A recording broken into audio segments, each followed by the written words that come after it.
Welcome everybody to Funky Junk Inspiration. My name is Christy. I'd love it if you'd subscribe to my channel, like, comment, and share. Today I'm part of a collaboration called Thrills and Chills of Fall. It's a YouTube collaboration with my group, Take 5. We have 3 hosts today, which is myself, Jeannie from Jeannie's Palette, Mary from the Painted Peach. Please subscribe to all of our channels. Today I will be using an essential stencil to put this truck in the Haunted Farmhouse on this breadboard or charcuterie board, whatever you may want to call it.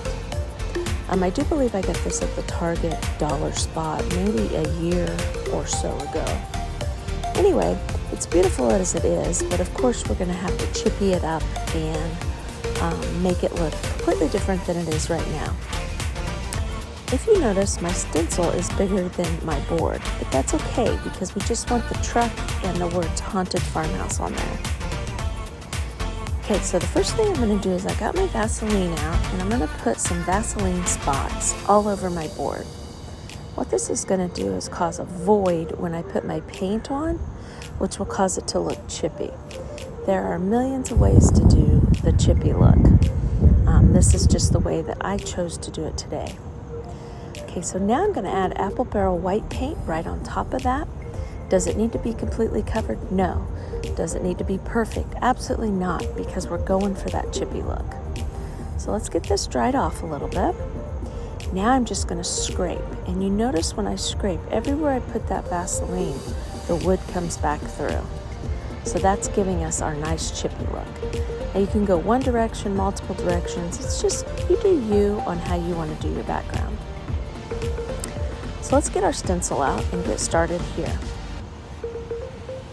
I'm just kind of lining it up on the board on where I want to put it. It is a good idea if you are just starting out stenciling to tape your stencil down. I'm not going to today. The key to stenciling is keeping your brush dry and your stencil flat. So I'm going to use this Master's Touch paint right here. It's a little bit thicker paint. I don't use it a lot because it has a little bit of a glossy finish and I like a matte finish. I'm dipping my stencil brush in the paint and then I'm offloading and then I'm taking a paper towel to make sure that I don't have any blobs of paint on there. That is what will cause bleed through. Also, do you see these little bridges here? Those things move very, very easily. So when you're going by with your brush, you need to be extremely careful and possibly like stipple instead of turn. There's all different kinds of ways. You just need to be very mindful of the small bridges. Now we're just going to cover this whole thing with this color of paint right here. And I am going to go ahead and do the words, even though eventually I do end up doing the words again and doing them black so they really stand out.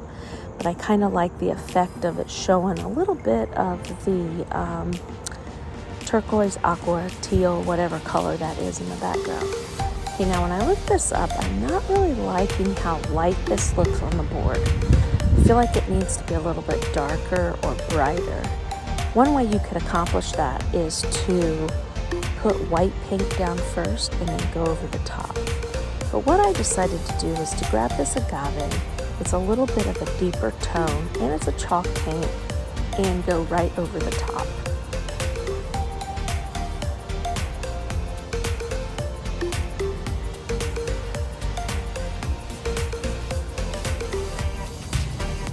So here we go, stenciling again. Again, I made sure my brush was dry. I offloaded. Made sure that I didn't have a bunch of paint on my brush so that I have less bleed through. And as you can see, it really pops out a little bit better with the darker paint. Okay, now I want to show you these stencils here. They're 2-layered stencils. What is cool about them is you have 2 layers. The first layer that you put on and then the other layer lines up. There's small little lines and you can line them right up together. Do you see them right there? The lines, that's where you would put the edge of the stencil that you did first so that the little faces will line right up. First we need to make sure this is dry so we don't end up dragging paint where we don't want paint. So first thing we're going to do is get the pumpkins painted orange. I'm just lining it up right here, just eyeballing it so it sits on top of the truck. Now, 2 of my pumpkins would be off the board, so we're only going to do the bottom 3 pumpkins. So right here I'm using apple barrel orange. I believe it's called pumpkin to do the pumpkins right here. And like I said, we're just going to do the bottom 3.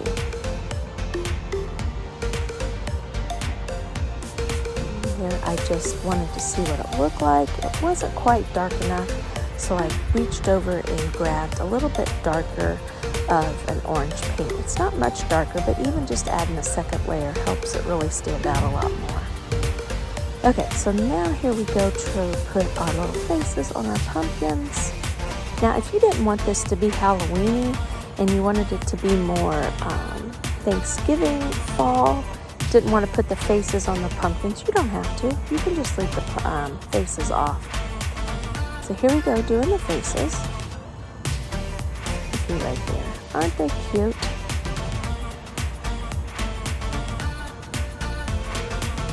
Okay, next thing I want to do is the stems. I started out to do green, and then I was like, no. Stems need to be brown. So I got brown out, and I'm using a makeup wedge here. A makeup wedge is another good way to stencil because you can kind of control where you're putting the paint. This is really good when you have lots of small bridges and stuff too. Now I'm just taking this little card I have right here to cover up where I did not want to accidentally stencil and get on the board. You can also take that off if you want to. I just chose to use the little card. Okay, so now I'm going to lay my stencil back onto my board here. Just line it right back up.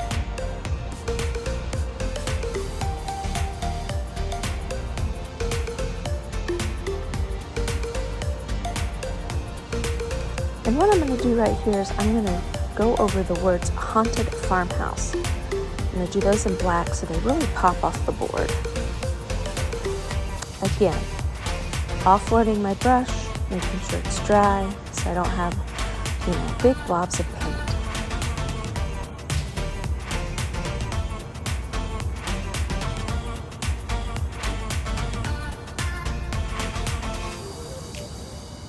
All right, already looking pretty cool, don't you think? Let's get that dry. If you look real close, it's kind of hard to see on the video, but you can see a little bit of that turquoise behind that black. It kind of looks really cool. Okay, so now what we're going to do is we're going to work on the tires. We want to paint the tires black because obviously our tires are not teal. Here I go again with the card. I'm just walking around there. Now, if I get a little bit of black on the truck, is that going to matter? No, absolutely not. If I had a little bit of teal on the tires, it's not going to matter that much either. People aren't going to notice little imperfections like that, like you would. You would really notice it because it is your project. Okay.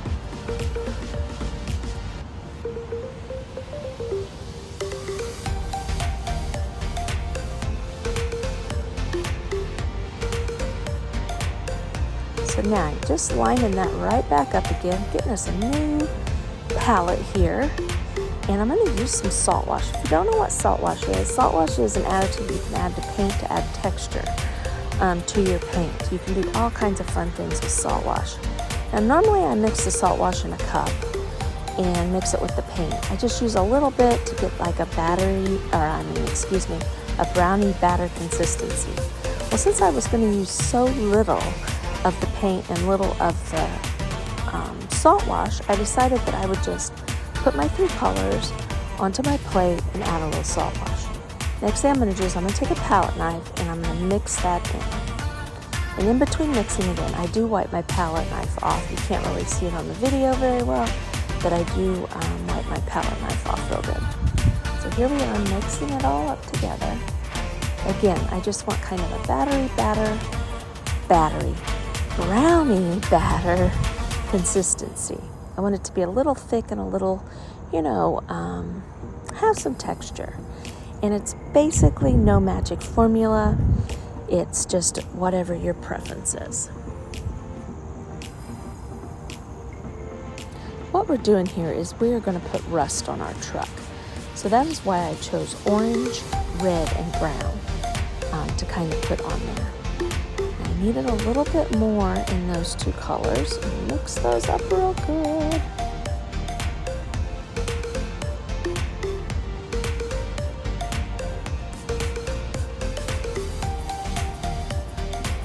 Alrighty, now I'm going to take a chippy brush. I'm going to start with the orange, make sure our stencil's lined back up. And we're just going to take this stencil brush and we're just going to go around the parts of the truck that, would possibly have rust on them. Now, I did put my brush in my paint and I kind of dabbed it off a little bit, kind of like we do in our stencil, just because we don't want a big blob of paint in one spot. So here we go around the hood, the rocker panels, the fenders, the roof, and of course, the back fender right there. A little bit on the top of the bed of the truck. Now I'm going to jump over into the barn red and just go right over those same spots. And I did use the same brush because it doesn't matter to me if the paint colors mix a little bit, because that'll just give it an even more rusty look. And then the last color we're going to do is the brown. Now, if you was going along here and you say you got too much brown on there, you can always go back and dip into the orange and the red to pull it back up or even a little bit more. Basically what we're looking for here is some texture and some color so that this just appears to be a little bit rusty. I did end up going over the door a little bit, just in a couple spots, just to make it look kind of cool. Okay, so here is our farmhouse truck. It's haunted with jack-o'-lanterns. I think it looks cute. Anyway, so right around this handle here, I'm just going to take some jute and wrap it around just to add a little something extra to the project right here. You could put a bow, you could put ribbon, you don't even have to put anything. Now all I'm going to do is tie a knot here and then cut the strands off.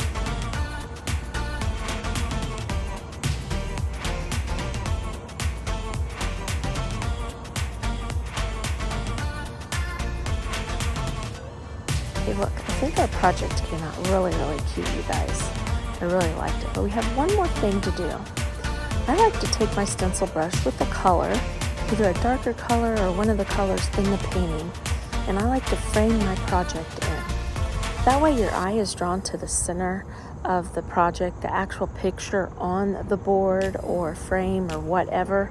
That's kind of why you have picture frames. It draws your eye in to the center. So all I'm doing is I'm just kind of going around all the edges with that teal color. The teal color going around the edges also will make the teal in the truck pop. So that'll really, pop and show up a lot better.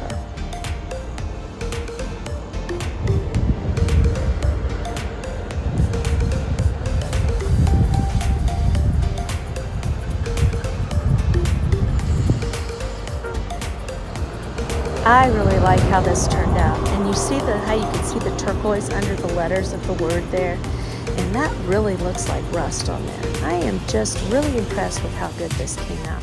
I love salt wash, I love essential stencils, make it easy to make beautiful, beautiful projects.